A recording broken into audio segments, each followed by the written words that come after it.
Welcome back to another video. Please make sure to like and subscribe to help us make more of these, and comment where you're listening from. Thanks for the support. Enjoy. A Study in Scarlet, Chapter 12. The Avenging Angels. All night their course lay through intricate defiles and over irregular and rock-strewn paths. More than once they lost their way, but Hope's intimate knowledge of the mountains enabled them to regain the track once more. When morning broke, a scene of marvelous though savage beauty lay before them. In every direction the great snow-capped peaks hemmed them in, peeping over each other's shoulders to the far horizon. So steep were the rocky banks on either side of them that the larch and the pine seemed to be suspended over their heads, and to need only a gust of wind to come hurtling down upon them. Nor was the fear entirely an illusion, for the barren valley was thickly strewn with trees and boulders which had fallen in a similar manner. Even as they passed, a great rock came thundering down with a hoarse rattle, which woke the echoes in the silent gorges and startled the weary horses into a gallop. As the sun rose slowly above the eastern horizon, the caps of the great mountains lit up, one after the other like lamps at a festival, until they were all ruddy and glowing. The magnificent spectacle cheered the hearts of the three fugitives and gave them fresh energy. At a wild torrent which swept out of a ravine, they called a halt and watered their horses, while they partook of a hasty breakfast. Lucy and her father would fain have rested longer, but Jefferson Hope was inexorable. "They will be upon our track by this time," he said. "Everything depends upon our speed. Once safe in Carson, we may rest for the remainder of our lives." During the whole of that day they struggled on through the defiles, and by evening they calculated that they were more than 30 miles from their enemies. At night time they chose the base of a beetling crag, where the rocks offered some protection from the chill wind, and there huddled together for warmth. They enjoyed a few hours' sleep. Before daybreak, however, they were up and on their way once more. They had seen no signs of any pursuers, and Jefferson Hope began to think that they were fairly out of the reach of the terrible organization whose enmity they had incurred. He little knew how far that iron grasp could reach, or how soon it was to close upon them and crush them. About the middle of the second day of their flight, their scanty store of provisions began to run out. This gave the hunter little uneasiness, however, for there was game to be had among the mountains, and he had frequently before had to depend upon his rifle for the needs of life.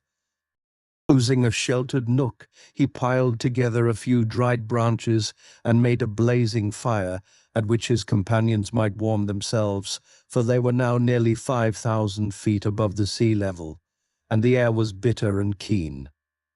Having tethered the horses and bade Lucy adieu, he threw his gun over his shoulder and set out in search of whatever chance might throw in his way. Looking back, he saw the old man and the young girl crouching over the blazing fire, while the three animals stood motionless in the background. Then the intervening rocks hid them from his view. He walked for a couple of miles through one ravine after another without success, though from the marks upon the bark of the trees and other indications he judged that there were numerous bears in the vicinity. At last, after 2 or 3 hours' fruitless search, he was thinking of turning back in despair, when casting his eyes upwards he saw a sight which sent a thrill of pleasure through his heart. On the edge of a jutting pinnacle, 300 or 400 feet above him, there stood a creature somewhat resembling a sheep in appearance, but armed with a pair of gigantic horns. The big horn, for so it is called, was acting, probably, as a guardian over a flock which were invisible to the hunter. But fortunately it was heading in the opposite direction and had not perceived him. Lying on his face, he rested his rifle upon a rock and took a long and steady aim before drawing the trigger.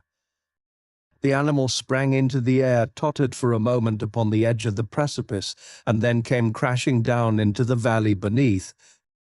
The creature was too unwieldy to lift, so the hunter contented himself with cutting away one haunch and part of the flank. With this trophy over his shoulder, he hastened to retrace his steps, for the evening was already drawing in. He had hardly started, however, before he realized the difficulty which faced him. In his eagerness he had wandered far past the ravines which were known to him, and it was no easy matter to pick out the path which he had taken. The valley in which he found himself divided and sub-divided into many gorges, which were so like each other that it was impossible to distinguish one from the other. He followed one for a mile or more until he came to a mountain torrent which he was sure that he had never seen before. Convinced that he had taken the wrong turn, he tried another, but with the same result. Night was coming on rapidly, and it was almost dark before he at last found himself in a defile which was familiar to him. Even then, it was no easy matter to keep to the right track, for the moon had not yet risen, and the high cliffs on either side made the obscurity more profound. Weighed down with his burden and weary from his exertions, he stumbled along, keeping up his heart by the reflection that every step brought him nearer to Lucy, and that he carried with him enough to ensure them food for the remainder of their journey. He had now come to the mouth of the very defile in which he had left them. Even in the darkness he could recognize the outline of the cliffs which bounded it. They must, he reflected, be awaiting him anxiously, for he had been absent nearly 5 hours. In the gladness of his heart he put his hands to his mouth and made the glen re-echo to a loud hallo as a signal that he was coming. He paused and listened for an answer. None came save his own cry, which clattered up the dreary, silent ravines, and was borne back to his ears in countless repetitions. Again he shouted, even louder than before, and again no whisper came back from the friends whom he had left such a short time ago. A vague, nameless dread came over him, and he hurried onwards frantically, dropping the precious food in his agitation. When he turned the corner, he came full in sight of the spot where the fire had been lit. There was still a glowing pile of wood ashes there, but it had evidently not been tended since his departure. The same dead silence still reigned all round, with his fears all changed to convictions. He hurried on. There was no living creature near the remains of the fire. Animals, man, maiden, all were gone. It was only too clear that some sudden and terrible disaster had occurred during his absence, a disaster which had embraced them all, and yet had left no traces behind it. Bewildered and stunned by this blow, Jefferson Hope felt his head spin round, and had to lean upon his rifle to save himself from falling. He was essentially a man of action, however, and speedily recovered from his temporary impotence. Seizing a half-consumed piece of wood from the smouldering fire, he blew it into a flame and proceeded with its help to examine the little camp. The ground was all stamped down by the feet of horses, showing that a large party of mounted men had overtaken the fugitives, and the direction of their tracks proved that they had afterwards turned back to Salt Lake City, had they carried back both of his companions with them. Jefferson Hope had almost persuaded himself that they must have done so, when his eye fell upon an object which made every nerve of his body tingle within him. A little way on one side of the camp was a low-lying heap of reddish soil, which had assuredly not been there before. There was no mistaking it for anything but a newly dug grave. As the young hunter approached it, he perceived that a stick had been planted on it, with a sheet of paper stuck in the cleft fork of it. The inscription upon the paper was brief, but to the point. John Ferrier, formerly of Salt Lake City, died August the 4th, 1860. The sturdy old man, whom he had left so short a time before, was gone then, and this was all his epitaph. Jefferson Hope looked wildly round to see if there was a second grave, but there was no sign of one. Lucy had been carried back by their terrible pursuers to fulfill her original destiny, by becoming one of the harem of the elder son. As the young fellow realized the certainty of her fate and his own powerlessness to prevent it, he wished that he too was lying with the old farmer in his last silent resting place. Again, however, his active spirit shook off the lethargy which springs from despair. If there was nothing else left to him, he could at least devote his life to revenge. With indomitable patience and perseverance, Jefferson Hope possessed also a power of sustained vindictiveness, which he may have learned from the Indians amongst whom he had lived. As he stood by the desolate fire, he felt that the only one thing which could assuage his grief would be thorough and complete retribution brought by his own hand upon his enemies. His strong will and untiring energy should, he determined, be devoted to that one end. With a grim, white face, he retraced his steps to where he had dropped the food, and having stirred up the smouldering fire, he cooked enough to last him for a few days. This he made up into a bundle, and, tired as he was, he set himself to walk back through the mountains upon the track of the avenging angels. For 5 days he toiled footsore and weary through the defiles which he had already traversed on horseback. At night he flung himself down among the rocks and snatched a few hours of sleep, but before daybreak he was always well on his way. On the 6th day he reached the Eagle Khan, from which they had commenced their ill-fated flight. Thence he could look down upon the home of the saints. Worn and exhausted, he leaned upon his rifle and shook his gaunt hand fiercely at the silent, widespread city beneath him. As he looked at it, he observed that there were flags in some of the principal streets and other signs of festivity. He was still speculating as to what this might mean when he heard the clatter of horses' hoofs and saw a mounted man riding towards him. As he approached, he recognized him as a Mormon named Cowper, to whom he had rendered services at different times.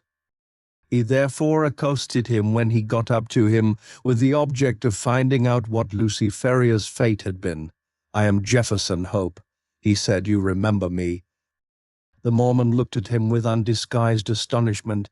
Indeed, it was difficult to recognize in this tattered, unkempt wanderer, with ghastly white face and fierce wild eyes, the spruce young hunter of former days. Haging, however, at last satisfied himself as to his identity. The man, surprise changed to consternation. "You are mad to come here," he cried. "It is as much as my own life is worth to be seen talking with you. There is a warrant against you from the Holy Four for assisting the Ferriers away." "I don't fear them or their warrant," Hope said earnestly. "You must know something of this matter. Cowper, I conjure you by everything you hold dear to answer a few questions. We have always been friends. For God's sake, don't refuse to answer me. What is it?" The Mormon asked uneasily. "Be quick. The very rocks have ears and the trees eyes. What has become of Lucy Ferrier? She was married yesterday to young Drebber." "Hold up, man, hold up. You have no life left in you." "Don't mind me," said Hope faintly. He was white to the very lips, and had sunk down on the stone against which he had been leaning. "Married, you say? Married yesterday. That's what those flags are for on the endowment house. There was some words between young Drebber and young Stangerson as to which was to have her. They'd both been in the party that followed them, and Stangerson had shot her father, which seemed to give him the best claim. But when they argued it out in council, Drebber's party was the stronger, so the prophet gave her over to him. No one won't have her very long, though, for I saw death in her face yesterday. She is more like a ghost than a woman. Are you off, then?" "Yes, I am off," said Jefferson Hope, who had risen from his seat.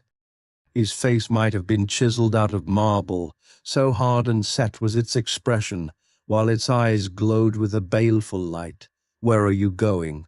"Never mind," he answered, and slinging his weapon over his shoulder, strode off down the gorge, and so away into the heart of the mountains to the haunts of the wild beasts. Amongst them all there was none, so fierce and so dangerous as himself. The prediction of the Mormon was only too well fulfilled, whether it was the terrible death of her father or the effects of the hateful marriage into which she had been forced. Poor Lucy never held up her head again, but pined away and died within a month. Her sottish husband, who had married her principally for the sake of John Ferrier's property, did not affect any great grief at his bereavement, but his other wives mourned over her, and sat up with her the night before the burial, as is the Mormon custom. They were grouped round the Nemand bier in the early hours of the morning when, to their inexpressible fear and astonishment, the door was flung open, and a savage-looking weather-beaten man in tattered garments strode into the room. Without a glance or a word to the cowering women, he walked up to the white, silent figure which had once contained the pure soul of Lucy Ferrier. Stooping over her, he pressed his lips reverently to her cold forehead, and then, snatching up her hand, he took the wedding ring from her finger. "She shall not be buried in that," he cried with a fierce snarl, and before an alarm could be raised, sprang down the stairs and was gone. So strange and so brief was the episode that the watchers might have found it hard to believe it themselves, or persuade other people of it, had it not been for the undeniable fact that the circlet of gold which marked her as having been a bride had disappeared. For some months Jefferson Hope lingered among the mountains, leading a strange wild life and nursing in his heart the fierce desire for vengeance which possessed him. Tales were told in the city of the weird figure which was seen prowling about the suburbs, and which haunted the lonely mountain gorges. Once a bullet whistled through Stangerson's window and flattened itself upon the wall within a foot of him. On another occasion, as Drebber passed under a cliff, a great boulder crashed down on him, and he only escaped a terrible death by throwing himself upon his face. The two young Mormons were not long in discovering the reason of these attempts upon their lives, and led repeated expeditions into the mountains in the hope of capturing or killing their enemy, but always without success. Then they adopted the precaution of never going out alone or after nightfall, and of having their houses guarded. After a time they were able to relax these measures, for nothing was either heard or seen of their opponent, and they hoped that time had cooled his vindictiveness. Far from doing so, it had, if anything, augmented it. The hunter's mind was of a hard, unyielding nature, and the predominant idea of revenge had taken such complete possession of it that there was no room for any other emotion. He was, however, above all things practical. He soon realized that even his iron constitution could not stand the incessant strain which he was putting upon it. Exposure and want of wholesome food were wearing him out. If he died like a dog among the mountains, what was to become of his revenge then? And yet such a death was sure to overtake him if he persisted. He felt that that was to play his enemy's game, so he reluctantly returned to the old Nevada mines, there to recruit his health, and to amass money enough to allow him to pursue his object without privation. His intention had been to be absent a year at the most, but a combination of unforeseen circumstances prevented his leaving the mines for nearly 5. At the end of that time, however, his memory of his wrongs and his craving for revenge were quite as keen as on that memorable night when he had stood by John Ferrier's grave. Disguised and under an assumed name, he returned to Salt Lake City, careless what became of his own life as long as he obtained what he knew to be justice. There he found evil tidings awaiting him. There had been a schism among the chosen people a few months before, some of the younger members of the church having rebelled against the authority of the elders, and the result had been the secession of a certain number of the malcontents, who had left Utah and become Gentiles. Among these had been Drebber and Stangerson, and no one knew whither they had gone. Rumor reported that Drebber had managed to convert a large part of his property into money, and that he had departed a wealthy man, while his companion Stangerson was comparatively poor. There was no clue at all, however, as to their whereabouts. Many a man, however vindictive, would have abandoned all thought of revenge in the face of such a difficulty, but Jefferson Hope never faltered for a moment. With the small competence he possessed, eked out by such employment as he could pick up, he traveled from town to town through the United States in quest of his enemies. Year passed into year, his black hair turned grizzled, but still he wandered on a human bloodhound, with his mind wholly set upon the one object upon which he had devoted his life. At last his perseverance was rewarded.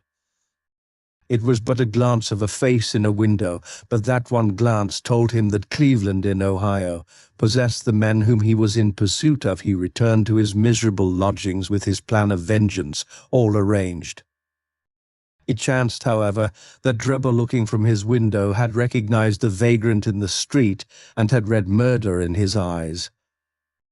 He hurried before a justice of the peace, accompanied by Stangerson, who had become his private secretary, and represented to him that they were in danger of their lives from the jealousy and hatred of an old rival. That evening Jefferson Hope was taken into custody, and not being able to find sureties, was detained for some weeks. When at last he was liberated, it was only to find that Drebber's house was deserted, and that he and his secretary had departed for Europe. Again the Avenger had been foiled, and again his concentrated hatred urged him to continue the pursuit.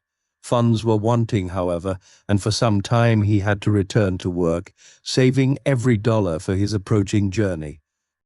At last, having collected enough to keep life in him, he departed for Europe and tracked his enemies from city to city, working his way in any menial capacity, but never overtaking the fugitives. When he reached St. Petersburg, they had departed for Paris. And when he followed them there, he learned that they had just set off for Copenhagen. At the Danish capital he was again a few days late, for they had journeyed on to London, where he at last succeeded in running them to earth. As to what occurred there, we cannot do better than quote the old hunter's own account, as duly recorded in Dara Watson's journal, to which we are already under such obligations